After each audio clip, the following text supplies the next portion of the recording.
Perhaps you're thinking about going out with a married man, or maybe you are going out with a married man. One of the things that my mother told me, and I think it's absolutely true, is that after 6 months, if the guy hasn't left his wife, he's unlikely to. Of course, there are some benefits to going out with a married guy, especially if he's got a bit of cash. I've done this sort of thing way in the past. I wouldn't do it anymore. And I had some very nice dinners, went to some incredibly lovely hotels, which I really liked, and just generally had a really nice time.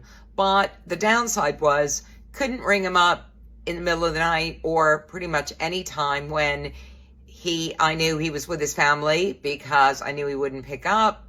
I knew that we weren't ever going to go on long holidays together. And I knew that when it came to his priorities, I was most definitely at the bottom of the list, and his family and all of the stuff around that was definitely a priority for him.